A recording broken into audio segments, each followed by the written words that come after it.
Pozdrav i dobrodošli u još jednu lekciju Galaksije uma. Ovog puta smo za vas pripremili nešto što će vam proširiti vidike i možda stvoriti inspiraciju za napretkom. Bez odugovlačenja, hajde da počnemo. Miyamoto Musashi bio je legendarni japanski samuraj i majstor mačevanja koji je živeo tokom 17. veka. Poznat je po svojoj neukrotivoj veštini sa mačem i reputaciji neukrotivog borca.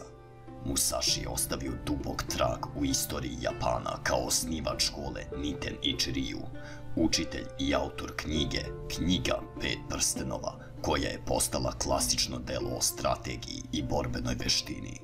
Njegova filozofija i pristup borbenim veštinama i dalje inspirišu ljude širom sveta.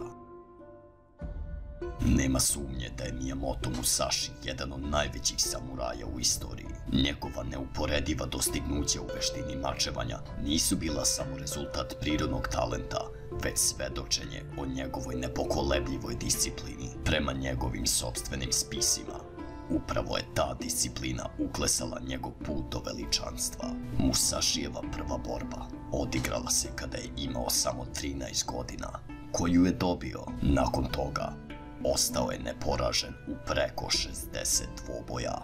Čak i danas, u modernom dobu, taj rekord ostaje jedno od najistorijskijih dostignuća svih vremena. Miyamoto Musashi nije bio samo najbolji samuraj u Japanu, već je bio i umetnik i mislilac.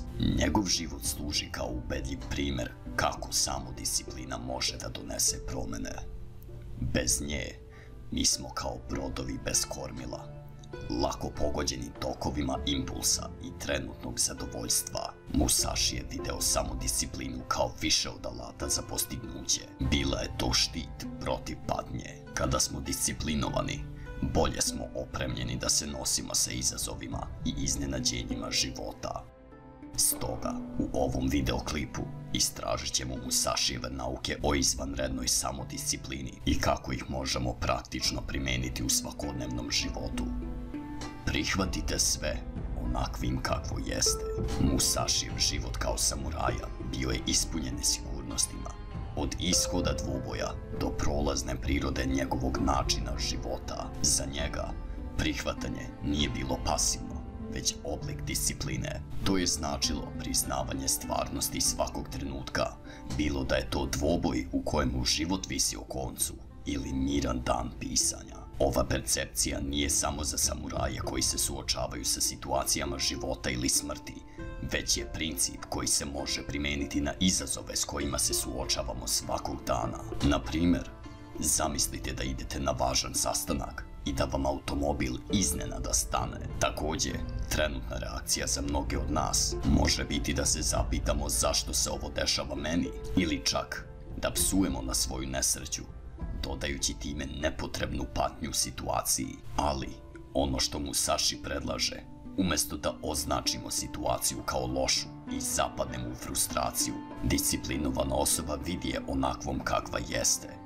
Automobil je prestao da radi i treba ga popraviti. Fokus se tada brzo usmerava na pronalaženje rešenja, kao što je pozivanje šlep službe, obaveštavanje ljudi koji vas čekaju i razmišljanje o tome kako rešiti situaciju. Ovaj princip blisko se podudara sa stoicističkom filozofijom, koju je Epiktet izrazio u svojoj čuvenoj izreci. Ne možemo birati naše spoljne okolnosti, ali uvek možemo izabrati kako na njih reagujemo. Ideja je jednostavna, ali duboka.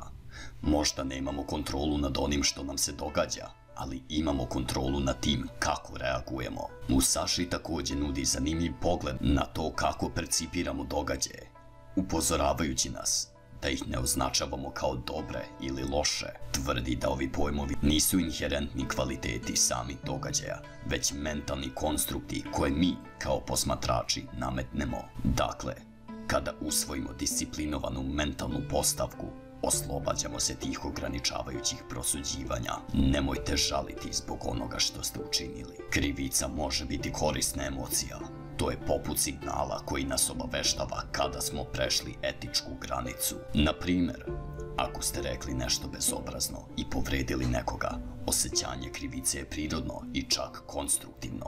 Pokazuje da vam je stalo do posljedica vaših postupaka i pruža priliku za samopopravku. Ponekad se mnogi od nas zbune i mešaju osjećanje krivice i kajanja.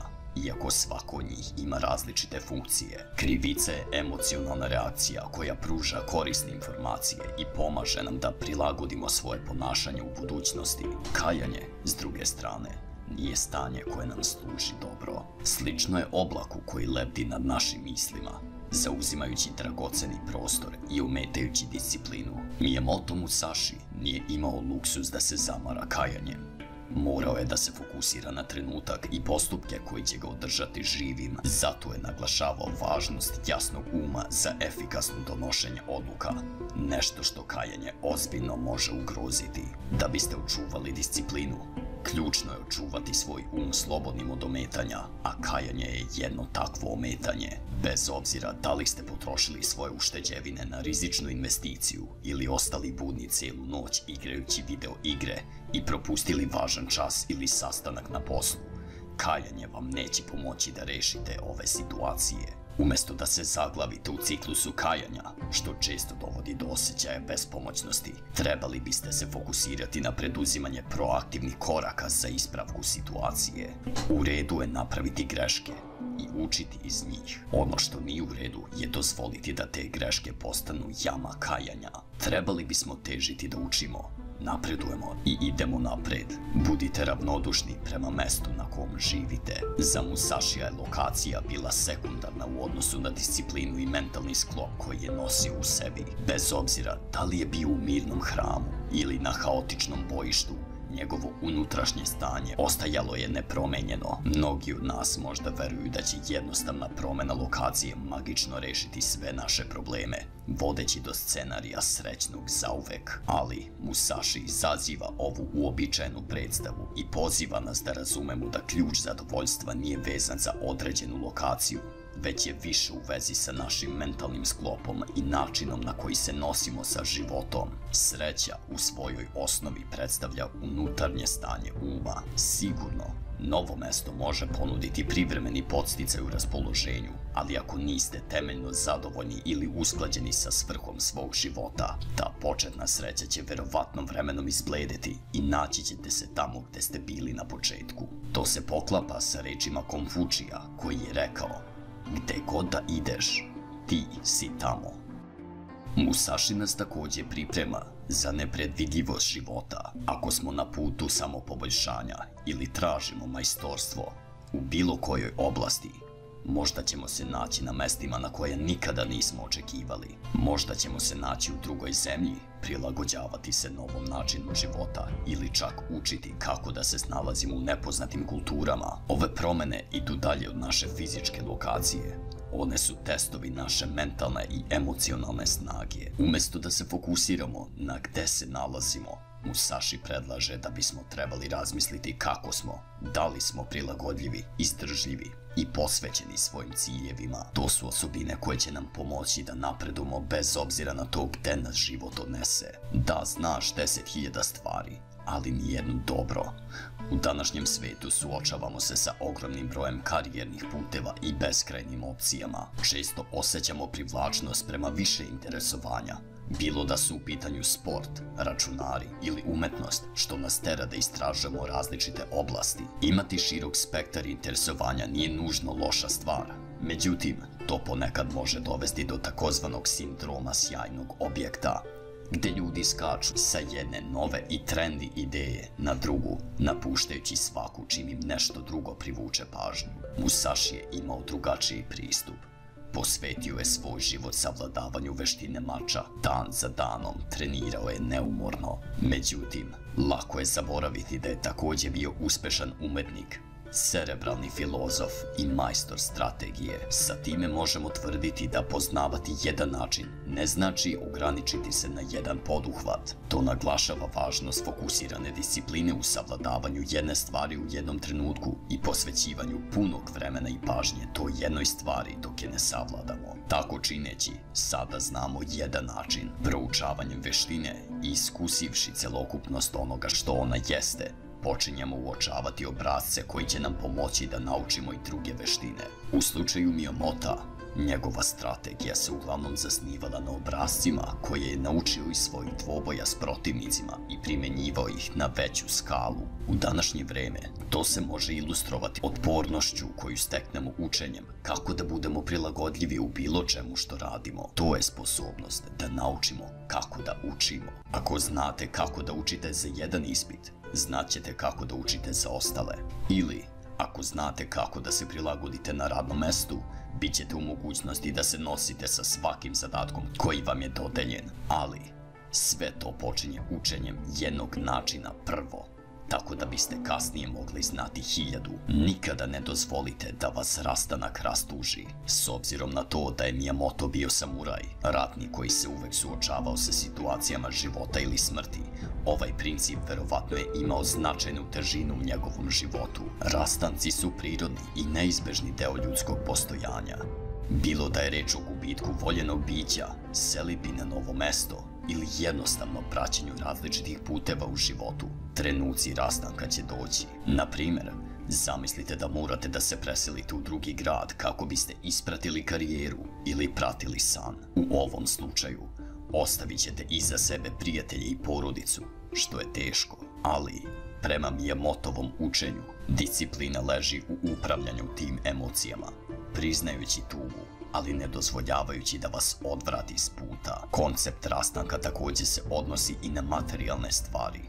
Recimo da ste emotivno vezani za svoj automobil ili pametni telefon. Da li biste izgubili osjećaj sebe ako biste ostali bez ovih predmeta? Miyamoto upozorava na takva vezivanja, sugerirajući da ona mogu postati oblik emocionalnog ropstva. Disciplina ovdje leži u distanci, u razumevanju da iako možete uživati u stvarima, one ne bi trebale emocionalno da vas vlasniče. Nikada ne budite ljubomorni. Možda se pitate kakva je veza između ljubomore i discipline, ali Miyamotova učenja često ciljaju na prepreke koje nas sprečavaju da budemo disciplinovani, a ljubomora je definitivno jedna od njih.